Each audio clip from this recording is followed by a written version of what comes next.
వి gold trusted gold buyers తాకట్టులో ఉన్న బంగారాన్ని విడిపించి ఈ రోజు ఉన్న మార్కెట్ ధరకే కొనబడును. మరిన్ని వివరాలకు సంప్రదించండి 7771077720.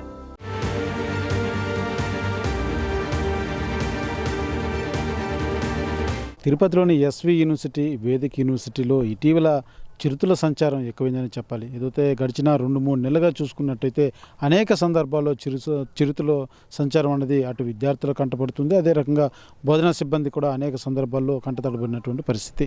అయితే ఏదైతే ఇక్కడ ఉన్నటువంటి విద్యార్థులు కావచ్చు, ఇది వేదిక యూనివర్సిటీలో ఉన్నటువంటి విద్యార్థులు కానీ, ఎస్వి యూనివర్సిటీలో ఉన్నటువంటి విద్యార్థులు కానీ సాయంత్రం చీకటి పడిన తర్వాత బయట తిరిగి అలా కూర్చొని చదువుకోవాలంటే భయాందోళనకు లోనవుతున్నటువంటి పరిస్థితి.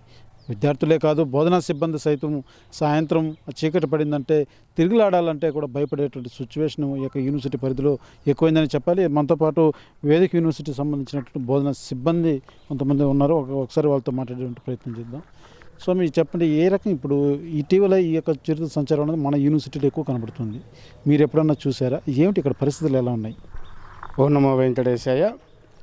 ఈ వేద విశ్వవిద్యాలయం ఎక్కువగా శేషాచల అడవులకి దగ్గరగా ఉండటం, అటవీ ప్రాంతం ఎక్కువగా ఉండటం, దానివలన వాస్తవంగా జింకలు ఎక్కువగా ఉండటం వలన చిరుత గత 3 మాసాల నుంచి ఎక్కువగా సంచరిస్తున్నమాట వాస్తవం.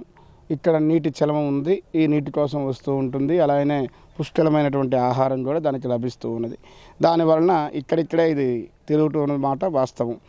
కానీ ఏమిటంటే ఇప్పటివరకు కూడా మనుషులపైన దాడి చేసినటువంటి ఇది ఇప్పుడు మనకి ఇంతవరకు రాలేదు. ఇక్కడ ఉన్నటువంటి శునకాలను మాత్రం అపహరిస్తూ ఉన్నది. అలాగనే జింకల్ని బాగా వేటాడి తింటూ ఉన్నది. అయితే బాగా సంచరించడం వలన అందరి మధ్యలో తిరుగుతూ ఉండటం వలన పిల్లలు, విద్యార్థులైతేనేమి, ఇక్కడ ఉన్నటువంటి సిబ్బంది అయితేనేమి, అధ్యాపకులు అందరం కూడా భయంగా గడపడం జరుగుతూ ఉన్నది. సాయంత్రం ఏదైతే చీకటి పడిందంటే చాలు, సాధారణంగా మీరంతా కూడా సిబ్బంది కావచ్చు, అదేవిధంగా విద్యార్థులు కూడా సాయంత్రం టైంలో ఇటీవల గతంలో మనం చూసుకుంటే ప్రశాంతంగా చెట్ల కింద కూర్చొని చదువుకునేటువంటి వాళ్ళు బాగా వెసులుబాటు ఉండేది. అయితే ఇప్పుడు చీకటి అంటేనే యూనివర్సిటీ పరిధిలో భయాందోళన ఎక్కువ కనిపిస్తున్నటువంటి పరిస్థితి. వాస్తవం ఏంటంటే విద్యార్థులు వేదం ఉదయం పూట ఎక్కువ చదువుతూ ఉంటారు. అలాగే సాయంత్రం పూట నైట్ సమయంలో కూడా లైట్ల కింద, హైమాక్స్ లైట్లు పెద్ద ఉండటం వల్ల వాటి కింద రోడ్డు పైన కూర్చొని అధ్యయనం చేస్తూ ఉండేవారు. కానీ ఇప్పుడున్న పరిస్థితిలో చిరుత సంచారం వల్ల ఏమైందంటే వీళ్ళందరూ కొంచెం భయం, ఆందోళనకు లోనయ్యి ఎవరు కూడా బయటికి రావటం లేదు. అందరం, మాకు కూడా వాస్తవంగా భయం. అందువల్ల విద్యార్థులందరినీ ఫెన్సింగ్ లోపలే హాస్టల్స్లోనే ఉంచుతున్నాం, బయట ఎవరిని తిరగకుండా. నేను ఇక్కడే చూశానండి, ఈ చలంలో నీళ్ళు తాగటం మేమందరం చూసాం.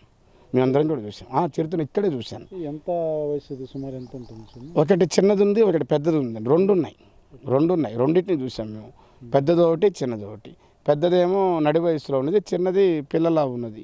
అలా 2 చిరుతలు సంచరిస్తున్నవి. ఆ 2 మాకు కంటపడ్డాయి. బోధనా సిబ్బంది అంతా కూడా తెలియజేస్తున్నది ఏమిటంటే, మనం చూస్తున్నాం ఏదైతే ఈ యొక్క కుంటలోనే ఈ యొక్క చిరుతలు ఇక్కడికి వచ్చి నీళ్లు తాగడం ప్రత్యక్షంగా మేమంతా చూసాము. మాతో పాటు విద్యార్థులు కూడా చూశారు. ఏదైతే ఒకటి పెద్ద హైట్ ఉన్నటువంటి ఒక చిరుత, దాని పక్కనే మరో చిన్న పిల్ల సైజు ఉన్నటువంటిది మరో చిన్న పిల్ల చిరుతని కూడా చూసామంటూ కూడా బోధనా సిబ్బంది తెలియజేస్తున్నటువంటి పరిస్థితి. అయితే ఈ చిరుతల సంచారం అనేది మాత్రం ఇక్కడ సమీపంలో ఉన్నటువంటి ఈ బిల్డింగ్లు ఏదైతే వేదిక యూనివర్సిటీ హాస్టల్ కావచ్చు, తరగతుల గదులు కావచ్చు, ఇటు ఆనుకునే ఈ యొక్క మనం చూస్తున్నటువంటిది ఈ ప్రాంతమే. ఇక్కడే బోన్ కూడా ఏర్పాటు చేసినటువంటి పరిస్థితి. అయితే ఏదైతే ఈ యొక్క చిరుత దర్జాగా దీనికి కావాల్సిన ఫుడ్ కావచ్చు, ఆ నీళ్లు కావచ్చు, అన్నీ బయట తిరుగుతుంది కాబట్టి అది ఆ బోను చిక్కకుండా ఏదైతే ఈ పరిసరాల్లోనే ఇటు నీళ్లు తాగడానికి ఈ కుంటకాడికి వస్తుంది. అదే రకంగా ఈ జింకలు, శునకాలు ఈ యొక్క పరిధిలో ఎక్కువ తిరుగుతున్నటువంటి పరిస్థితి ఉంటుంది. ఏదైతే జింకలు కావచ్చు, అనేక జంతువులు, ఏదో దుప్పులు కావచ్చు, అనేకం సంచరిస్తూ ఉంటాయి. అదేవిధంగా ఈ యొక్క వేదిక యూనివర్సిటీ పరిధిలో కావచ్చు ఈ శునకాలు ఉన్నటువంటి పరిస్థితులు కూడా ఎక్కువగా కనబడుతూ ఉంటాయి. అయితే ఈ చిరుతలు వాటి మీదనే ఎక్కువ దాడి చేసి మనం చూస్తూ ఉంటాం. నిన్న కూడా ఏదైతే తిరుపతిలోని జీవకోన అటువంటి ప్రాంతం వద్ద కూడా ఒక కుక్క మీద దాడి చేసినటువంటి చిరుత గాయపరిచినటువంటి పరిస్థితి. ఈ నేపథ్యంలోనే ఏదైతే ఈ యూనివర్సిటీ పరిధిలో కూడా ఇదే తరహా ఏదైతే ఈ శునకాలు కావచ్చు, జింకలు కావచ్చు, మనం చూస్తున్న ఈ ప్రాంతం అంతా కూడా సంచరిస్తూ ఉంటాయి. అయితే మనం చూస్తున్న ఏదైతే ఈ యొక్క వేదిక యూనివర్సిటీ హాస్టల్ ఆనుకునే ఒక చిరుతను బంధించేందుకు బోను కూడా ఏర్పాటు చేసినటువంటి పరిస్థితి మనం ఒక్కసారి చూడొచ్చు. ఏదైతే ఇక్కడ ట్రాప్ కెమెరాలు కూడా ఏర్పాటు చేసినటువంటి పరిస్థితి. ఇది ఏదైతే ఈ యొక్క ఆ బోనుకి ఎదురుగా ఈ యొక్క ట్రాప్ ఆ యొక్క చిరుతను సంచారాన్ని గుర్తించేందుకు ఈ యొక్క ట్రాప్ కెమెరాలు కూడా ఏర్పాటు చేసినటువంటి పరిస్థితి. అయితే ఇప్పటికే ఈ ప్రాంతంలో 3 బోన్ల వరకు ఫారెస్ట్ అధికారులు ఏర్పాటు చేశారు ఏదో చిరుతను బంధించేందుకు. అయితే ఇంతవరకు కూడా ఒక్కసారి కూడా ఏదైతే చిరుత యొక్క బోన్లో చిక్కినటువంటి పరిస్థితి లేదు. ఇది పరిసరాల్లోనే కంటిన్యూగా రిపీట్గా తిరుగుతున్నటువంటి ఆనవాళ్ళు అయితే బోధనా సిబ్బంది కావచ్చు, విద్యార్థులు కూడా అనేకసార్లు గుర్తించాము, మేము చూసామంటూ కూడా తెలియజేస్తున్నటువంటి నేపథ్యం. మనం ఒక్కసారి ఇక్కడ చూడొచ్చు. ఏదో ఇక్కడ మాంసం ముద్దలు కూడా వేసినటువంటి పరిస్థితి చూడొచ్చు. ఇదంతా కూడా ఈ బోనుకు అనుకొని ఫారెస్ట్ అధికారులు మాంసపు ముద్దలు ఇక్కడ వేశారు. వీటిని గుర్తించి ఆ స్మెల్కి ఈ యొక్క చిరుత తినేందుకు వచ్చి ఈ బోన్లో బంధించేందుకు ఇదంతా ఒక ట్రాప్ చేసే విధంగా కూడా ఇదంతా చేసినటువంటి పరిస్థితి. ఇదంతా కూడా చూడొచ్చు అక్కడక్కడ ఇదంతా మాంసపు ముద్దలు. మనం చూస్తున్నది ఎదురుగా ఉన్నది చిరుతను బంధించేందుకు ఏర్పాటు చేసినటువంటి బోను. ఈ బోన్లు ఇలాంటి బోన్లు ఇంకా 2 కూడా మరో ప్రాంతంలో ఏర్పాటు చేసినటువంటి పరిస్థితి. అయితే ఈ చిరుతలు మాత్రం ఇటీవల ఏదైతే గడిచిన 2 నెలలుగా అయితే ఎక్కువ సంచారం అన్నది పెరిగిందనే చెప్పాలి.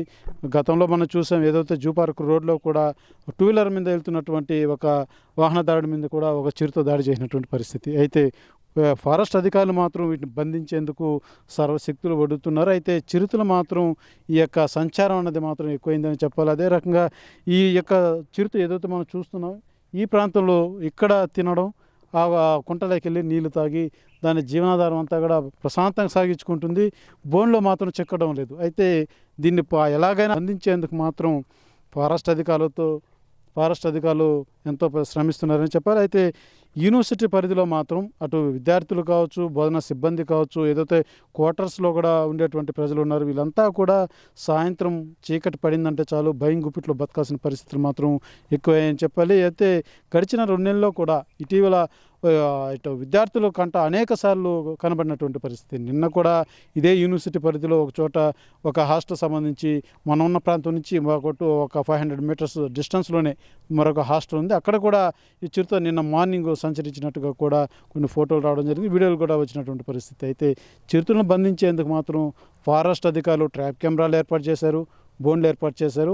అవి మాత్రం ఏదైతే చిరుతలు మాత్రం దొరకనటువంటి పరిస్థితి. అయితే దీని పరిష్కారం దీన్ని ఎక్కడ నివారణ చేయాలన్నది మాత్రం ఫారెస్ట్ అధికారులు కూడా అంత చిక్కడం లేదు. కానీ బోన్లు అదే రకంగా ట్రాప్ కెమెరాల ద్వారా అయితే ఏర్పాటు చేసి బంధించేందుకు శక్తులు వడ్డుతున్నారని చెప్పాలి. అయితే ఇక్కడ ఉన్నటువంటి యూనివర్సిటీలో విద్యార్థులు కావచ్చు, బోధనా సిబ్బంది కావచ్చు, భయం గుప్పిట్లో బతకాల్సిన పరిస్థితులు మాత్రం ఎక్కువగానే ఉన్నాయని చెప్పాలి. కెమెరా పర్సన్ కోటితో సురేష్, RTV, తిరుపతి.